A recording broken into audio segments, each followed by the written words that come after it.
السلام علیکم ورحمۃ اللہ وبرکاتہ۔ بسم اللہ الرحمن الرحیم۔ کتاب کا نام دعوت دین، تالیف فضیلت الشیخ عبدالعزیز بن عبداللہ بن باز رحمہ اللہ، ترجمہ ابو یاسر عبداللہ بن بشیر، نظر ثانی محمد اختر صدیق۔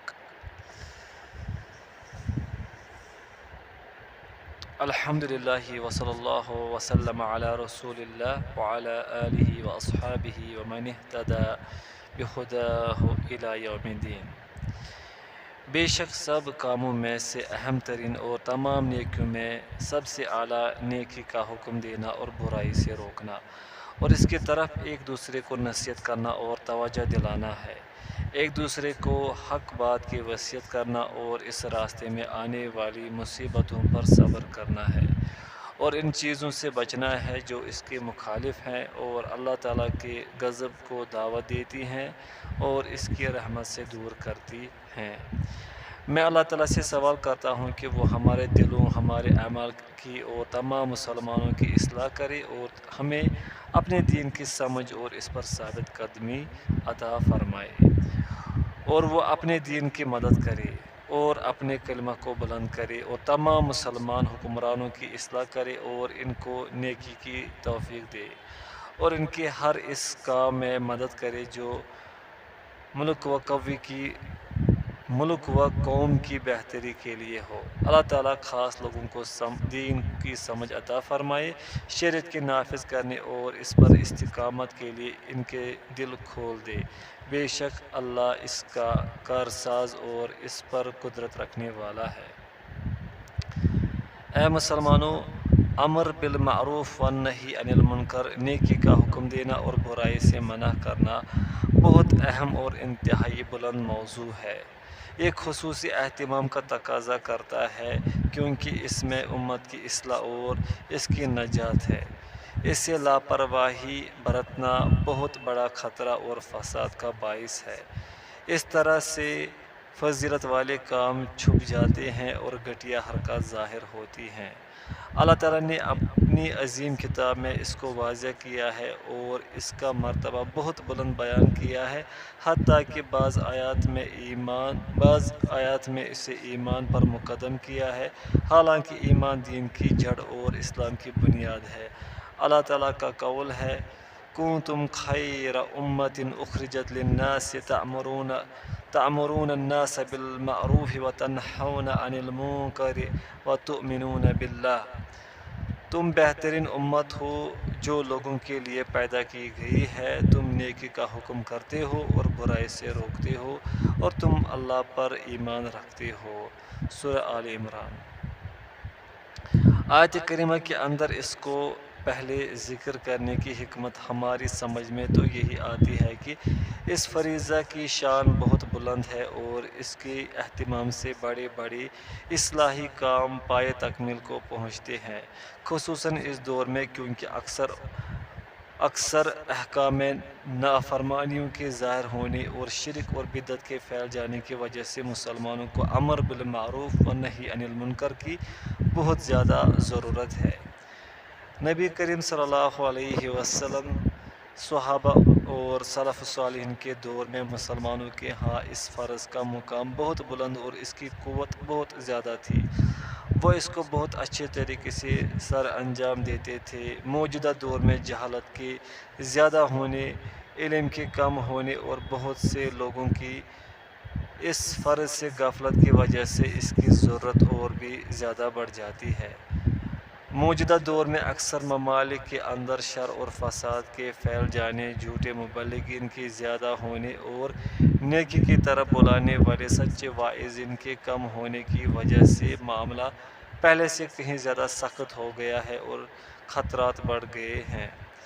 اسی وجہ سے تو اللہ تعالیٰ نے اس کا حکم دیا ہے اور اس کی ترغیب دلائی ہے، اور آل عمران کی آیت کنتم خیر امۃ اخرجت للناس میں ایمان پر اس کو مقدم کیا ہے، یعنی امت محمد صلی اللہ علیہ وسلم اللہ کے ہاں تمام امتوں سے بہتر اور افضل ہے۔ جس طرح صحیح حدیث ہے کہ نبی صلی اللہ علیہ وسلم نے فرمایا: تم 70 امتوں کو پورا کرتے ہو، یعنی تمہارے ذریعے 70 امتیں مکمل ہو جاتی ہیں، تم اللہ کے ہاں سب سے بہتر اور زیادہ عزت والی امت ہو۔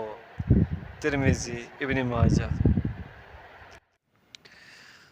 صحیح حدیث ہے کہ نبی صلی اللہ علیہ وسلم نے فرمایا، تم 70 امتوں کو پورا کرتے ہو، یعنی تمہارے ذریعے 70 امتیں مکمل ہو جاتی ہیں، تم اللہ کے ہاں سب سے بہتر اور زیادہ عزت والی امت ہو۔ ترمذی۔ امر بالمعروف والنہی عن المنکر کا کام پہلی امتوں میں بھی موجود تھا۔ اللہ تعالیٰ نے اس کام کے لیے رسولوں کو بھیجا اور کتابوں کو نازل فرمایا۔ اصل نیکی اللہ کی توحید اور اللہ کے لیے اخلاص ہے، اور اصل برائی اللہ کے ساتھ شرک اور غیر اللہ کی عبادت ہے۔ تمام رسولوں کو اس لیے بھیجا گیا کہ وہ لوگوں کو اللہ کی توحید کی طرف دعوت دیں جو سب سے بڑی نیکی ہے، اور لوگوں کو شرک سے منع کرے جو سب سے بڑی برائی ہے۔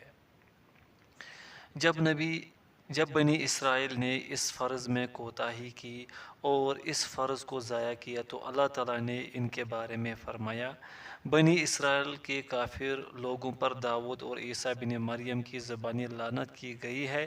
یہ اس وجہ سے ہے کہ جو انہوں نے نافرمانی کی اور حد سے آگے بڑھ جاتے تھے۔ سورۃ المائدہ۔ پھر اللہ تعالیٰ نے ان کی نافرمانی کی وضاحت فرمائی۔ اللہ تعالیٰ نے فرمایا، وہ اس برائی سے ایک دوسرے کو نہیں روکتے تھے جو وہ کرتے تھے، یقیناً بہت برا ہے جو وہ کام کرتے تھے۔ سورۃ المائدہ۔ سو اللہ تعالیٰ نے ان کی بڑی نافرمانی اور زیادتی اسی کو ٹھہرایا اور اسے اس آیت کی تفسیر بنایا، اور اس کی یہی وجہ تھی کہ اس فرض کے چھوڑنے کی وجہ سے خطرات بڑھ گئے تھے۔ سورۃ المائدہ۔ اللہ تعالیٰ نے بنی اسرائیل کے ایک گروہ کی تعریف و توصیف بیان فرمائی ہے کہ اللہ تعالیٰ سورہ آل عمران میں فرماتے ہیں، اہل کتاب میں سے ایک جماعت اللہ کے حکم پر قائم ہے، جو رات کی گھڑیوں میں اللہ کی آیتوں کو پڑھتے ہیں اور وہ سجدہ کرتے ہیں، وہ اللہ پر اور آخرت کے دن پر ایمان رکھتے ہیں اور نیکی کا حکم دیتے ہیں اور برائی سے منع کرتے ہیں اور نیک کاموں میں جلدی کرتے ہیں، اور یہی نیک لوگوں سے ہے۔ اور جو وہ نیکی کرے پس ان کی ناقدری ہرگز نہیں کی جائے گی، اور اللہ پرہیزگاروں کو خوب جاننے والا ہے۔ سورہ آل عمران۔ اس جماعت کو وہ عذاب نہیں پہنچا تھا جو عذاب ان لوگوں کو پہنچا تھا جنہوں نے اس فرض پر عمل نہیں کیا تھا، اور اللہ تعالیٰ نے اس وجہ سے اس گروہ کی تعریف کی ہے۔ اور اللہ تعالیٰ نے قرآن میں دوسری جگہ سورہ توبہ میں امر بالمعروف والنہی عن المنکر کو نماز قائم کرنے اور زکوٰۃ ادا کرنے سے پہلے ذکر فرمایا ہے۔ یہ یقیناً اس فرض کی بلند عظمت و شان کی وجہ سے ہے۔ کس وجہ سے اسے مقدم کیا گیا؟ امر بالمعروف والنہی عن المنکر فرض کفایہ ہے، اس کے باوجود اس آیت میں نماز قائم کرنے اور زکوٰۃ ادا کرنے سے پہلے ذکر کیا گیا ہے۔ مومن مرد اور مومن عورتیں ایک دوسرے کے دوست مددگار ہیں، وہ نیکی کا حکم دیتے ہیں اور برائی سے منع کرتے ہیں، اور نماز قائم کرتے ہیں اور زکوٰۃ ادا کرتے ہیں، اور اللہ اور اس کے رسول کی اطاعت کرتے ہیں، یہی وہ لوگ ہیں جن پر اللہ رحم کرے گا، بے شک اللہ زبردست اور حکمت والا ہے۔ سورہ توبہ۔ یہاں امر بالمعروف والنہی عن المنکر کو نماز پر مقدم کیا گیا ہے، حالانکہ نماز اسلام کا ستون ہے اور کلمہ پڑھنے کے بعد سب سے عظیم رکن ہے، پھر کیا وجہ ہے اسے مقدم کیا گیا ہے؟ پوائنٹ فرسٹ، کوئی شک نہیں کہ اس کی شدید ضرورت ہونے کی وجہ سے ہی اسے مقدم کیا گیا ہے۔ پوائنٹ سیکنڈ، اس کے قائم کرنے سے امت کی اصلاح ہوتی ہے، ان میں نیکیاں زیادہ ہوتی ہے، ان میں فضیلت والے کام ظاہر ہوتے ہیں، ان کی گھٹیا حرکات چھپی رہتی ہے، اس کے افراد نیکی پر ایک دوسرے کا تعاون کرتے ہیں، ایک دوسرے کو نصیحت کرتے ہیں، اللہ کی راہ میں جہاد کرتے ہیں اور ہر قسم کی نیکی کرتے ہیں اور ہر برائی کو چھوڑتے ہیں۔ پوائنٹ تھرڈ، اس کو ضائع کرنے اور اس کا اہتمام نہ کرنے کی وجہ بہت زیادہ غم انگیز واقعات اور بہت سی برائیاں جنم لیتی ہیں۔ امت بکھر جاتی ہے، دل سخت ہو جاتے ہیں یا مردہ ہو جاتے ہیں، گھٹیا حرکات ظاہر ہوتی اور پھیلتی ہیں، اچھے کام چھپے رہتے ہیں، حق کی آواز دب جاتی ہے اور باطل کی آواز ابھر آتی ہے، اور یہ کام ہر جگہ، ہر ملک اور ہر بستی میں ہوتا ہے جہاں نیکی کا حکم نہ دیا جائے اور برائی سے روکا نہ جائے۔ ان جگہوں میں گھٹیا حرکات پھیلتی ہیں، برائیاں ظاہر ہوتی ہیں اور ظلم و فساد کی حکومت ہوتی ہے۔ ولا حول ولا قوت الا باللہ۔ اہل رحمت، اللہ تعالیٰ نے بیان کیا ہے کہ نیکی کا حکم کرنے والے، برائی سے منع کرنے والے، نماز قائم کرنے والے، زکوٰۃ ادا کرنے والے اور اللہ اور اس کے رسول کی اطاعت کرنے والے رحمت کے مستحق ہیں۔ اللہ تعالیٰ نے فرمایا، یہی وہ لوگ ہیں جن پر اللہ تعالیٰ عنقریب رحمت کرے گا، بے شک وہ غالب ہے اور حکمت والا ہے۔ سورہ توبہ۔ یہ آیت دلالت کرتی ہے کہ اللہ کی اطاعت اور اس کی شریعت پر عمل کرنے کے ساتھ رحمت حاصل ہوتی ہے۔ ان تمام چیزوں میں سب سے خاص امر بالمعروف و نہی عن المنکر ہے۔ پوائنٹ فرسٹ، رحمت خواہشات نفسانی اور نصب عالی کے ساتھ حاصل نہیں ہوتی، جیسے کسی کا قریش یا بنی ہاشم یا بنی فلاں سے ہونا۔ پوائنٹ سیکنڈ، نہ ہی عہدہ سے حاصل ہوتی ہے، جس طرح بادشاہ، جمہوریت کا صدر، وزیر ہونا یا اس کے علاوہ کوئی عہدہ دار ہونا۔ پوائنٹ تھرڈ، نہ ہی مال اور تجارت سے حاصل ہوتی ہے اور نہ زیادہ فیکٹریاں، کارخانے لگانے سے حاصل ہوتی ہے، اور نہ ہی اس کے علاوہ دیگر مختلف کاموں سے حاصل ہوتی ہے، صرف اللہ اور اس کے رسول کی اطاعت کرنے اور شریعت کی پیروی کرنے سے حاصل ہوتی ہے۔ ایک دوسرے سے بڑھ کر نیکی کا حکم دینا، برائی سے منع کرنا، نماز قائم کرنا، زکوٰۃ ادا کرنا اور ہر کام میں اللہ اور اس کے رسول کی اطاعت کرنا، ان امور کا اہتمام کرنے والے لوگ رحمت کے حقدار ہیں، اور یہی لوگ اللہ کے رحمت کی امید رکھتے ہیں، یہی لوگ حقیقت میں اللہ سے ڈرتے ہیں اور اس کی تعظیم کرتے ہیں۔ وہ شخص کس قدر ظالم ہوگا جس نے اللہ کے حکم کو ضائع کیا اور اس کی منع کردہ کاموں کا ارتکاب کیا، اگرچہ وہ گمان کرتا رہے کہ وہ اللہ سے ڈرتا ہے اور اس سے امید رکھتا ہے۔ حقیقت میں اللہ تعالیٰ کی تعظیم کرنے والا، اس سے ڈرنے والا اور اس سے امید رکھنے والا وہی انسان ہے جس نے اللہ کے حکم کو قائم کیا، اس کی شریعت کی پیروی کی، اس کے راستے میں جہاد کیا، نیکی کا حکم دیا اور برائی سے منع کیا۔ اللہ تعالیٰ نے سورہ بقرہ میں فرمایا، بے شک وہ لوگ جو ایمان لائے اور ہجرت کی اور اللہ کی راہ میں جہاد کیا، یہی لوگ اللہ کی رحمت کی امید رکھتے ہیں۔ سورۃ البقرہ۔ اللہ تعالیٰ نے ان لوگوں کو اللہ کی رحمت کی امید رکھنے والے بتایا ہے جو لوگ اللہ پر ایمان لائے، ہجرت کی اور جہاد کیا۔ اللہ تعالیٰ نے یہ نہیں فرمایا کہ وہ لوگ جنہوں نے محل بنائے، یا وہ لوگ جن کی تجارت بڑھ گئی یا ان کا کام پھیل گیا، یا وہ لوگ جن کی انساب بلند ہے، کہ یہ لوگ کہ اللہ کی رحمت کی امید رکھتے ہیں، بلکہ اللہ تعالیٰ نے فرمایا، بے شک وہ لوگ جو ایمان لائے اور ہجرت کی اور اللہ کی راہ میں جہاد کیا، یہی لوگ اللہ کی رحمت کی امید رکھتے ہیں۔ سو رحمت کی امید اور عذاب سے ڈر، یہ دونوں اللہ کی اطاعت اور اللہ کے رسول کی اطاعت کے ساتھ ہی حاصل ہوتے ہیں، اور اسی میں امر بالمعروف و نہی عن المنکر کا فریضہ بھی شامل ہے۔ تم میں ایک گروہ ہونا چاہیے۔ اللہ تعالیٰ نے دوسری آیت میں کامیابی، خیر کی طرف دعوت دینے والے، نیکی کا حکم دینے والے اور برائی سے منع کرنے والوں میں ہی محدود کر دی ہے۔ اللہ تعالیٰ فرماتے ہیں، تم میں ایک جماعت ایسی ہونی چاہیے جو خیر کی طرف دعوت دے، نیکی کا حکم کرے اور برائی سے منع کرے، اور یہی لوگ کامیاب ہونے والے ہیں۔ سورہ آل عمران۔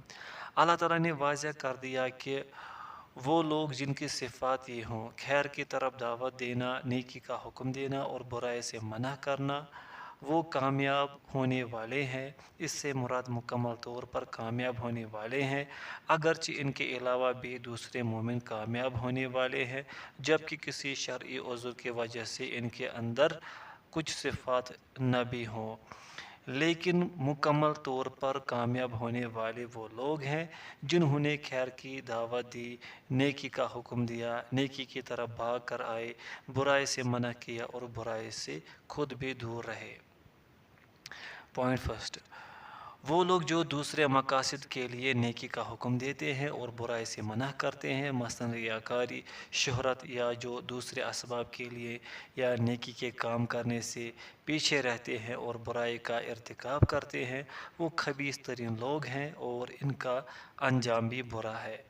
بخاری و مسلم میں اسامہ بن زید رضی اللہ عنہما سے روایت ہے کہ آپ صلی اللہ علیہ وسلم نے فرمایا، قیامت کے دن ایک آدمی کو لایا جائے گا، اس کو آگ میں پھینک دیا جائے گا، اس کے پیٹ کی انتڑیاں باہر نکل آئیں گی، سو وہ اپنی انتڑیاں لے آگ میں گھومے گا جس طرح گدھا چکی کے گرد گھومتا ہے۔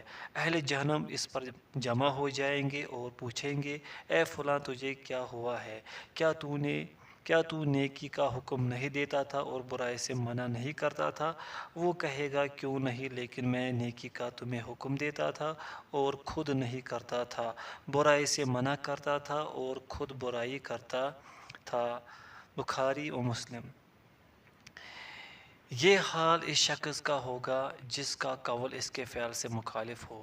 ہم اللہ کی پناہ چاہتے ہیں، آگ اس کے ساتھ بھڑکے گی، تمام حاضر لوگوں کے سامنے رسوا ہوگا، جہنمی اس سے دور ہو جائیں گے اور تعجب کریں گے کہ اس کو کیوں جہنم میں پھینکا گیا۔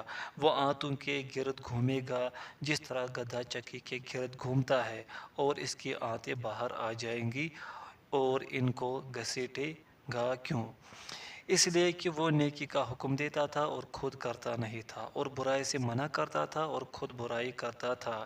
معلوم ہوا کہ نیکی کا حکم دینے سے ایک مقصد یہ بھی ہے کہ وہ خود بھی نیکی کرے، اور برائی سے منع کرنے کا ایک مقصد یہ بھی ہے کہ خود برائی سے باز رہے، اور یہ ہر مسلمان پر فرض ہے۔ اس عظیم فرض کی شان اللہ تعالیٰ نے اپنی کتاب کریم میں واضح کی ہے، اس کی رغبت دلائی ہے، اس کے چھوڑنے سے ڈرایا ہے اور اس کے چھوڑنے والے پر لعنت کی ہے۔ اہل اسلام کے لیے ضروری ہے کہ وہ اسے بڑا فرض سمجھے اور اس کی طرف بھاگ دوڑ کرے، اور اپنے رب کی اطاعت، اس کے حکم کی پیروی کرتے ہوئے اور اس کے عذاب سے ڈرتے ہوئے اسے لازم پکڑے۔ امر بالمعروف و نہی عن المنکر کے مراتب۔ رسول اللہ صلی اللہ علیہ وسلم کی سنت اس کی تائید کرتی ہے، اور ایک حدیث میں اس موضوع کو نہایت شاندار انداز میں واضح کیا ہے۔ صحیح حدیث میں رسول اللہ صلی اللہ علیہ وسلم نے فرمایا، تم میں سے جو کوئی برائی دیکھے تو اسے اپنے ہاتھ سے روکے، اگر وہ اس کی طاقت نہیں رکھتا تو زبان سے روکے، اگر وہ اس کی طاقت نہیں رکھتا تو دل سے برا جانے، اور یہ کمزور ترین ایمان ہے۔ صحیح مسلم۔ رسول اللہ صلی اللہ علیہ وسلم نے جس طرح امر بالمعروف کے 3 مراتب بیان کیے، اسی طرح برائی کے بھی 3 مراتب بیان کیے ہیں۔ پہلا مرتبہ طاقت ہونے کے ساتھ ہاتھ سے روکنا۔ یہ کام اس طرح ہوتا ہے، مثلا شراب کے برتنوں کو توڑ کر شراب باہر ڈالے، آلات موسیقی توڑ ڈالے، اس شخص کو روک دے جو لوگوں کے ساتھ برائی کا ارادہ کرے اور اپنی مراد منوانے کے لیے ان پر ظلم کرے، بشرطے کہ روکنے والا طاقت رکھتا ہو، جیسے بادشاہ یا دوسرے طاقت والے حضرات۔ اسی طرح وہ شخص جو طاقت رکھتا ہے وہ لوگوں پر نماز لازم کرے، اللہ کے احکام جن کی اتباع ان پر فرض ہو ان پر لازم کرے، اور اللہ کے دوسرے فرائض ان پر لازم کرے۔ اسی طرح مومن اپنے اہل و عیال کے ساتھ معاملہ کرے، وہ اللہ کے احکام ان پر لازم کرے اور اللہ کے حرام کردہ چیزوں سے ہاتھ کے ساتھ روکے جب ان پر کلام اثر نہ کرے۔ اسی طرح وہ شخص جس کے پاس حاکمیت ہو، جیسے امیر، محاسب، قبیلہ کا سردار یا اس کے علاوہ دوسرے لوگ جن کے پاس امیر کی طرف سے حکمرانی ہو یا جماعت کی طرف سے حکمرانی ہو، جبکہ انہوں نے عام حکمرانی نہ ہونے کے وقت اسے اپنے آپ پر حاکم بنایا ہو، وہ امیر اپنی طاقت کے حساب سے اس فریضہ کو قائم کرے۔ دوسرا مرتبہ زبان، وہ اپنی زبان کے ساتھ نیکی کا حکم دے اور برائی سے منع کرے۔ مثلا وہ کہے، اے میری قوم، اللہ سے ڈرو، اے میرے بھائیو، اللہ سے ڈرو، نماز قائم کرو، زکوٰۃ ادا کرو، اس برائی کو چھوڑ دو، اس طرح کرو، اللہ کی حرام کردہ چیزوں کو چھوڑ دو، اپنے والدین کے ساتھ اچھا سلوک کرو، رشتہ داریوں کو ملاؤ۔ وہ انہیں زبان کے ساتھ نیکی کا حکم دے گا اور برائی سے منع کرے، انہیں نصیحت کرے، انہیں یاد دہانی کرائے گا، اور وہ ایسے غلط کاموں کا سراغ لگائے جن کو لوگ کرتے ہیں، یا تاکہ انہیں ان کاموں پر تنبیہ کرے۔ اسے چاہیے کہ وہ لوگوں کے ساتھ انتہائی نرمی اور اچھے طریقے سے پیش آئے۔ آپ صلی اللہ علیہ وسلم نے فرمایا، بے شک اللہ تعالیٰ ہر معاملہ میں نرمی کو پسند کرتا ہے۔ بخاری مسلم۔ آپ صلی اللہ علیہ وسلم نے مزید فرمایا، بے شک نرمی جس چیز میں ہوتی ہے اسے خوبصورت کر دیتی ہے، اور جس چیز سے نرمی چھین لی جاتی ہے اسے داغدار بنا دیتی ہے۔ صحیح مسلم۔ ایک دفعہ یہودیوں کی ایک جماعت نبی صلی اللہ علیہ وسلم کے پاس آئی اور انہوں نے السلام علیک یا محمد، اے محمد تجھ پر موت ہو کہا، اور ان کی مراد سلام نہیں بلکہ موت تھی۔ عائشہ رضی اللہ عنہ نے ان کو یہ کہتے ہوئے سن لیا تو فرمایا، تم پر موت اور لعنت ہو۔ دوسری روایت میں ہے، تم پر اللہ لعنت اور غضب کرے۔ رسول اللہ صلی اللہ علیہ وسلم نے فرمایا، اے عائشہ ٹھہر جاؤ، بے شک اللہ تعالیٰ نرم ہے اور ہر معاملہ میں نرمی کو پسند کرتا ہے۔ صحیح البخاری و صحیح مسلم۔ حضرت عائشہ رضی اللہ عنہا نے کہا، کیا آپ صلی اللہ علیہ وسلم نے نہیں سنا وہ جو انہوں نے کہا؟ آپ صلی اللہ علیہ وسلم نے فرمایا، کیا تو نے نہیں سنا جو میں نے ان کے لیے کہا، اور وہ موت ان پر ہو، بے شک ہماری بد دعا ان کے حق میں قبول ہوتی ہے اور ان کی بد دعا ہمارے حق میں قبول نہیں ہوتی۔ وہ یہودی تھے، رسول اللہ صلی اللہ علیہ وسلم نے ان کے ساتھ نرمی کی ہے، شاید وہ ہدایت پر آ جائے، شاید وہ حق کے لیے جھک جائے، اور شاید ایمان کے داعی کی بات قبول کر لے۔ اسی طرح نیکی کا حکم دینے والا، برائی سے منع کرنے والا اور اصلاح کرنے والا نرم لہجہ، مناسب عبارتیں اور اچھے الفاظ تلاش کرے جب اس کا گزر ایسے شخص پر ہو جس نے اس بارے میں کوتاہی کی ہو، اور وہ مجلس میں، راستے میں یا کسی دوسری جگہ میں ہو، تو داعی انہیں نرم لہجے اور اچھے کلام کے ساتھ دعوت دے۔ اگر لوگ اس سے ایسی چیز میں جھگڑا کرے جن کا انہیں علم نہیں ہے، یا وہ اس سے بڑا تکبر کرے بنے، تو یہ ان کے ساتھ بہت اچھے انداز کے ساتھ بحث کرے۔ اللہ تعالیٰ نے فرمایا، آپ اپنی رب کی راہ کی طرف حکمت اور اچھی نصیحت کے ساتھ دعوت دے اور ان سے اچھے انداز سے لڑائی کرے۔ سورۃ النحل۔ دوسری جگہ فرمایا، تم اہل کتاب سے اچھے انداز سے ہی جھگڑا کرو۔ سورۃ العنکبوت۔ اہل کتاب کون ہے؟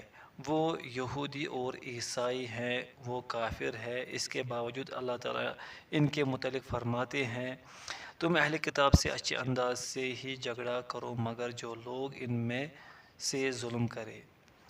سورۃ العنکبوت۔ اس کا مطلب یہ ہے کہ ان میں سے جو ظلم و زیادتی کرے اور برے طریقے سے پیش آئے تو اس کے ساتھ اچھے انداز سے جھگڑا کرنے کے بجائے کوئی دوسرا راستہ بھی تلاش کیا جا سکتا ہے۔ اللہ تعالیٰ نے فرمایا، برائی کا بدلہ اس کی مثل برائی ہے۔ سورۃ الشعراء۔ دوسری جگہ فرمایا، جس نے تم پر زیادتی کی تم بھی اس پر اتنی زیادتی کر لو جتنی اس نے تم پر زیادتی کی ہے۔ سورۃ البقرہ۔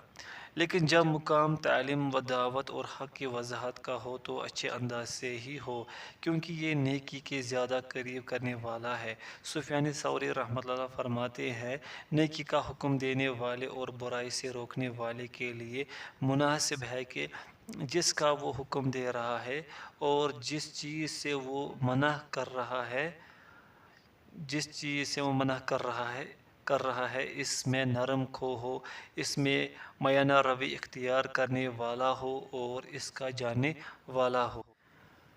سلف صالحین کے کلام کا معنی یہ ہے کہ وہ علم، بردباری اور بصیرت کے ساتھ نرمی کا برتاؤ کرے، اس کا نیکی کا حکم کرنا اور برائی سے منع کرنا جہالت کے بجائے علم کے ساتھ ہو، اور اس کے ساتھ ساتھ نرم ہو جس کی طرف وہ دعوت دے رہا ہے، خود اس پر عمل کرنے والا ہو، اور جس سے وہ منع کر رہا ہے اس پر خود عمل کرنے والا ہو تاکہ اس وجہ سے اس کی پیروی کی جائے۔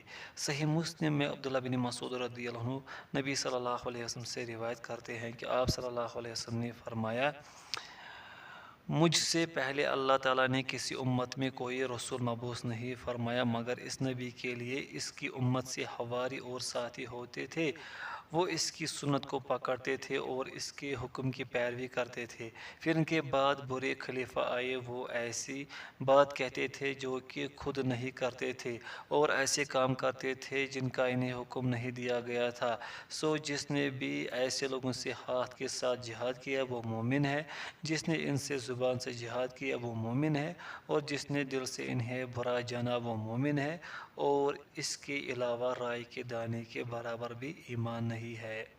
صحیح مسلم۔ یہ حدیث ابو سعید خدری رضی اللہ عنہ کی روایت کی طرح ہے، جس میں ہاتھ زبان سے روکنے اور پھر دل سے برا جاننے کا معنی شامل ہے۔ برے خلیفہ جو انبیاء کے بعد آئے تھے ان کا حکم ان کی امتوں میں تھا، وہ نیکی کا حکم دیتے تھے اور برائی سے منع کرتے تھے اور اللہ کے احکام پر عمل کرتے تھے، وہ اپنے ہاتھ پھر زبان پھر دل کے ساتھ اس بارے میں جہاد کرتے تھے۔ اسی طرح امت محمد صلی اللہ علیہ وسلم کے علماء، امراء، سردار اور فقہا پر واجب ہے کہ وہ لوگوں کو اللہ کی طرف دعوت دینے، نیکی کا حکم کرنے، برائی سے منع کرنے، جاہل کو تعلیم دینے، گمراہ کو راہ دکھانے اور حدود شرعیہ اور تعزیرات کے قائم کرنے میں ان کی حفاظت کرے تاکہ لوگ سیدھے رہے اور حق کے ساتھ چمٹے رہیں، اور امراء ان پر حدود شرعیہ قائم کرے اور انہیں اللہ کے حرام کردہ چیزوں کے ارتکاب سے باز رکھے۔ خلیفہ راشد عثمان بن عفان رضی اللہ عنہ سے ثابت ہے کہ انہوں نے فرمایا، بے شک اللہ تعالیٰ حکمران کے ذریعہ حرام کام اور بے حیائی کو روکتا ہے، جبکہ اکثر لوگ قرآن کے ساتھ رکتے نہیں ہیں۔ اور اسی طرح عمر رضی اللہ عنہ سے بھی مروی ہے۔ یہ بات درست ہے کہ اکثر لوگ ایسے ہیں کہ اگر آپ اس کے پاس ہر آیت نشانی لے کر آؤ وہ نہیں مانیں گے، لیکن جب ان کے پاس بادشاہ کا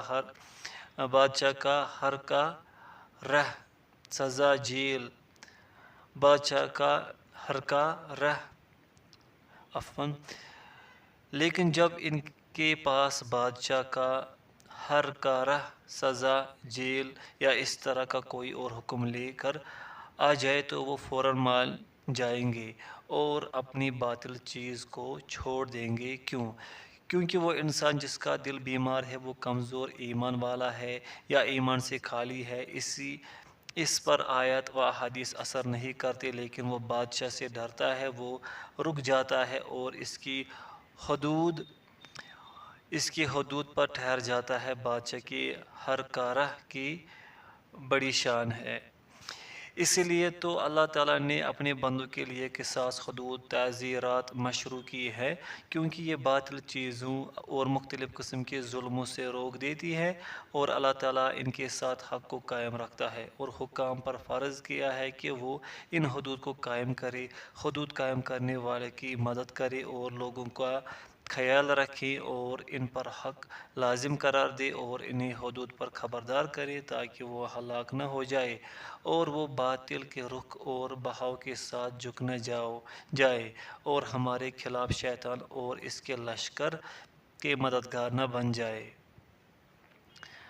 تیسرا مرتبہ دل سے برا جاننا۔ جب مومن بندہ گناہ کو ہاتھ اور زبان کے ساتھ روکنے سے عاجز ہو تو معاملہ دل تک پہنچ جاتا ہے، وہ برائی کو دل سے برا جانے اور اس سے نفرت کرے اور برے لوگوں کا ہم مجلس نہ بن جائے۔ عبداللہ بن مسعود رضی اللہ عنہ سے روایت ہے کہ لوگوں میں سے کسی نے انہیں کہا، میں ہلاک ہو گیا اگر میں نے نیکی کا حکم نہ دیا اور برائی سے منع نہ کیا۔ تو عبداللہ بن مسعود رضی اللہ عنہ نے اسے کہا، تو پھر بھی ہلاک ہو گیا اگر تیرے دل نے نیکی کو نہ پہچانا اور برائی کا انکار نہ کیا۔ ابن ماجہ، مسند احمد۔ دعا کا رد ہونا اور مدد کا ختم ہونا۔ ہمارے امر بالمعروف و نہی عن المنکر کے موضوع کے ساتھ نبی صلی اللہ علیہ وسلم کا مندرجہ ذیل فرمان بھی کافی حد تک تعلق رکھتا ہے۔ آپ صلی اللہ علیہ وسلم نے فرمایا، اللہ تعالیٰ فرماتے ہیں تم نیکی کا حکم دو اور برائی سے منع کرو قبل اس سے کہ تم مجھے پکارو میں تمہاری پکار نہ سنوں، قبل اس سے کہ تم مجھ سے مانگو میں تمہیں نہ دوں، قبل اس سے کہ تم مجھ سے مدد مانگو میں تمہاری مدد نہ کروں۔ ابن ماجہ۔ حذیفہ رضی اللہ عنہ کی حدیث میں دوسرے الفاظ ہیں، آپ صلی اللہ علیہ وسلم فرماتے ہیں، اس ذات کی قسم جس کے ہاتھ میں میری جان ہے، تم ضرور نیکی کا حکم دو اور برائی سے منع کرو، یا پھر قریب ہے اللہ تعالیٰ تم پر اپنی طرف سے عذاب نازل کرے، پھر تم اسے پکارو اور وہ تمہاری پکار کو نہ سنے۔ ترمذی، مسند احمد۔ امر بالمعروف و نہی عن المنکر بڑی بڑی اہم کاموں میں سے ہے، جس طرح پہلے گزر چکا ہے، اور احمد، ابو داؤد اور ترمذی میں ابن مسعود رضی اللہ عنہ کی حدیث میں ہے، نبی صلی اللہ علیہ وسلم نے فرمایا، جب بنی اسرائیل گناہوں میں مبتلا ہوئے تو ان کے علماء نے انہیں روکا، سو جب وہ باز نہ آئے تو وہ بھی ان کے ساتھ بیٹھنے والے، کھانے والے اور پینے والے بن گئے۔ جب اللہ تعالیٰ نے ان کا یہ حال دیکھا تو ان کے دلوں کو آپس میں ایک جیسے کر دیے، پھر ان پر ان کے انبیاء داؤد اور عیسیٰ ابن مریم کی زبان سے لعنت کی، یہ ان کی نافرمانیوں کی وجہ سے تھا اور وہ حد سے بڑھتے تھے۔ ترمذی، ابو داؤد وغیرہ۔ دوسرے حدیث میں ہے، بے شک بنی اسرائیل میں جو سب سے پہلا نقص واقع ہوا وہ یہ تھا کہ ایک آدمی دوسرے آدمی کو ملتا تھا تو وہ کہتا، اے فلاں، اللہ سے ڈر اور جو تو گناہ کر رہا ہے اسے چھوڑ دے۔ پھر اگلے دن اس سے ملتا تو اس کا ہم نوالہ، ہم پیالہ اور ہم نشین ہونے کی وجہ سے اس برائی سے منع نہ کرتا جو برائی اس میں ہوتی تھی۔ جب اللہ تعالیٰ نے ان کا یہ حال دیکھا تو ان کے دلوں کو آپس میں ملا دیا، پھر ان پر لعنت کی۔ ابو داؤد۔ بعض احادیث میں آیا ہے کہ اس فرض امر بالمعروف و نہی عن المنکر سے لاپرواہی، سستی اور غفلت کرنا دعا کے رد ہونے اور اللہ کی مدد کے نہ ہونے کے اسباب میں شامل ہے، جس طرح ابھی گزرا ہے۔ اس بات میں کوئی شک نہیں کہ اس فرض کے چھوڑنے کا انجام بہت بڑی مصائب کی شکل میں سامنے آئے گا کہ مسلمان بے یار و مددگار ہو جائیں گے، مسلمان بکھر جائیں گے، ان پر ان کا دشمن مسلط ہو جائے گا، ان کی دعائیں قبول نہیں ہوں گی۔ ولا حول ولا قوة الا باللہ۔ امر بالمعروف و نہی عن المنکر کا حکم۔ بعض اوقات کچھ لوگوں پر یہ امر بالمعروف و نہی عن المنکر کا کام فرض عین ہوتا ہے۔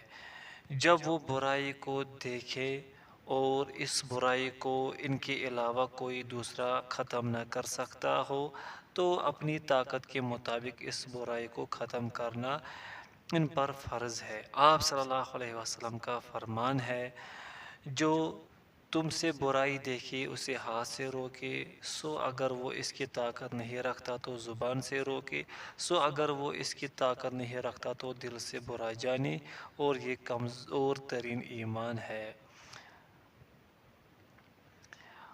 اگر وہ لوگ پوری ایک جماعت ہے تو ان کے حق میں فرض کفایہ ہے، ان میں جو بھی برائی ختم کر دے تو مقصود پورا ہو جائے گا اور اجر کا مستحق ہوگا۔ اگر وہ تمام لوگ اس فرض کو دوسرے فرض کفایہ کی طرح چھوڑ دیں گے تو تمام کے تمام لوگ گنہگار ہوں گے۔ جب شہر یا قبیلہ میں صرف ایک ہی عالم ہو، اس ایک پر بھی فرض ہے کہ وہ لوگوں کو تعلیم دے، انہیں اللہ کے دین کی طرف بلائے، نیکی کا حکم دے، انہیں برائی سے اپنی طاقت کے مطابق روکے، جیسا کہ احادیث میں گزر چکا ہے اور جس طرح اللہ تعالیٰ کا قول ہے، تم اللہ سے ڈرو جتنی تم میں طاقت ہے۔ سورہ طلاق۔ صبر و قناعت۔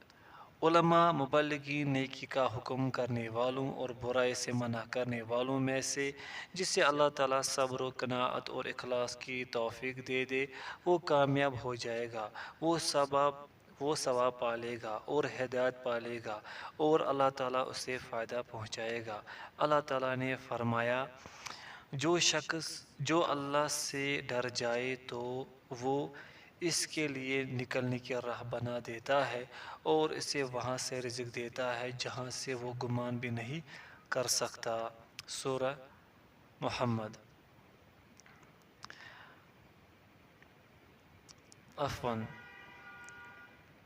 سورہ طلاق۔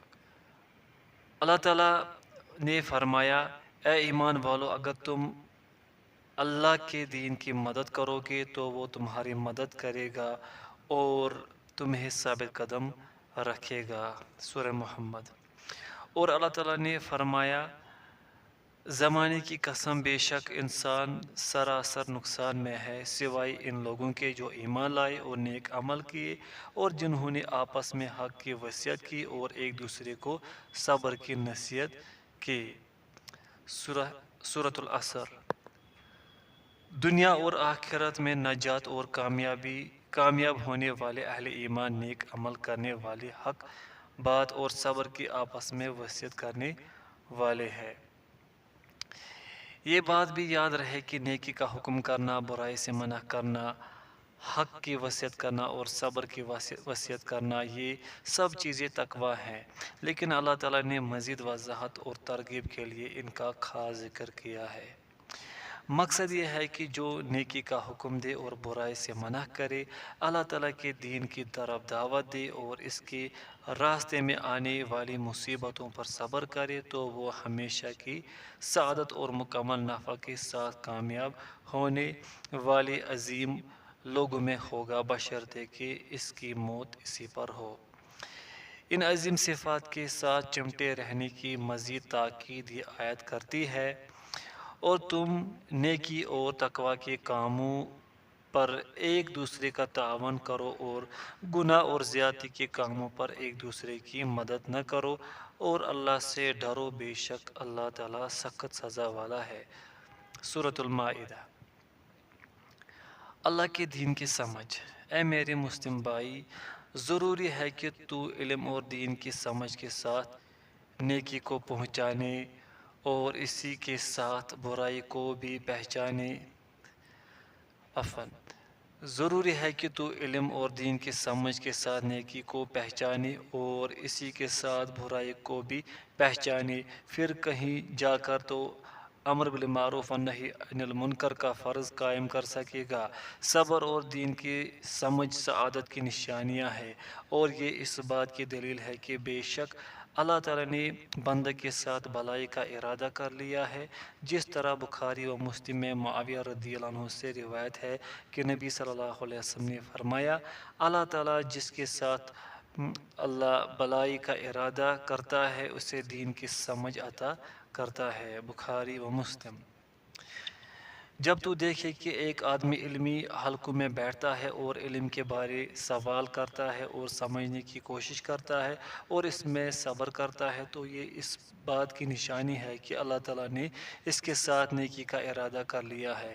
اس کے لیے ضروری ہے کہ مذکورہ اشیاء کو لازم پکڑے، اس میں اسے محنت کرنی چاہیے اور اس کو چاہیے کہ وہ نہ اکتائے اور نہ ہی کمزوری دکھائے۔ صحیح حدیث میں ہے کہ نبی صلی اللہ علیہ وسلم نے فرمایا، جو ایسے راستے پر چلا جس میں وہ علم تلاش کرتا ہے تو اس وجہ سے اللہ تعالیٰ اس کے لیے جنت کا راستہ آسان کر دیتے ہیں۔ بخاری مسلم۔ طلب علم ایک ایسا کام ہے جو بہت عظیم ہے۔ جنت کا راستہ جہاد فی سبیل اللہ سے، نیکی پر رہنمائی کرنے والی چیزوں سے، علم کے حلقوں میں بیٹھنے سے، مستفید کتب کا مطالعہ کرنے سے، جبکہ وہ ان کتابوں کو سمجھنے والا ہو، خطبات اور نصیحت آموز دروس سننے سے، اہل علم سے سوال کرنے سے آسان ہوتا ہے۔ یہ تمام فائدہ مند راستے ہیں۔ قرآن مجید حفظ کرنے سے بھی یہ راستہ آسان ہوتا ہے، اور یہی اصل علم ہے۔ قرآن کریم ہر علم کا سردار ہے۔ یہ عظیم بنیاد ہے، اللہ کی مضبوط رسی ہے۔ یہ سب سے بڑی اور شرف والی کتاب ہے، اور یہ نیکی کی طرف سب سے بڑھ کر رہنمائی کرنے والی ہے، اور سب سے بڑھ کر برائی سے روکنے والی کتاب ہے۔ ہر مسلمان مرد اور عورت سے میری وصیت ہے کہ قرآن کریم کے ساتھ اپنی اوقات کو مصروف رکھے، اس کی زیادہ سے زیادہ تلاوت کرے، اور جہاں تک ممکن ہو غور و فکر اور سمجھ کے ساتھ اس کے حفظ پر توجہ دے۔ اس میں ہدایت اور نور ہے، جس طرح اللہ تعالیٰ نے فرمایا، بے شک یہ قرآن وہ راستہ دکھاتا ہے جو سب سے زیادہ درست ہے۔ سورۃ الاسراء۔ اور اللہ تعالیٰ نے فرمایا، یہ بابرکت کتاب ہے جسے ہم نے آپ کی طرف اس لیے نازل فرمایا ہے تاکہ لوگ اس کی آیتوں پر غور و فکر کریں اور عقل مند اس سے نصیحت حاصل کریں۔ سورہ صاد۔ اور اللہ تعالیٰ نے فرمایا، کیا یہ لوگ قرآن میں غور و فکر نہیں کرتے، یا ان کے دلوں پر تالے لگ گئے ہیں؟ سورہ محمد۔ ہم پر فرض ہے کہ قرآن کریم کی تلاوت کے ساتھ ساتھ حفظ، غور و فکر، سمجھ، عمل اور مشکل چیز کے بارے سوال کرنے کے لحاظ سے اپنے وقت کو قیمتی بنائے، اور اسی طرح رسول اللہ صلی اللہ علیہ وسلم کی سنت کا اہتمام کرے جو کہ وحی ثانی اور اصل ثانی ہے۔ وہ اللہ کی کتاب کی تفسیر کرنے والی اور اس پر رہنمائی کرنے والی ہے۔ طالب علم اور ہر مسلمان پر ضروری ہے کہ اپنی طاقت کے حساب سے اور اپنے علم کے حساب سے سنت کے حفظ کرنے کا اہتمام کرے، جس طرح اربعین نوویہ کا حفظ کرنا ہے۔ اور اس کا تتمہ ابن رجب رحمہ اللہ کی خمسون حدیثاً کتاب ہے، جو احادیث میں جامع اور فائدہ مند کتاب ہے، اور وہ جوامع الکلم سے ہے، سو اس کا حفظ کرنا مرد اور عورت کے لیے مناسب ہے۔ اسی طرح حافظ عبدالغنی المقدسی رحمۃ اللہ علیہ کی عمدۃ الحدیث ہے، جو کہ ایک بڑی کتاب ہے۔ انہوں نے اس میں 400 سے زائد احادیث کو جمع کیا ہے۔ علم کے اندر زیادہ صحیح احادیث والی کتاب ہے۔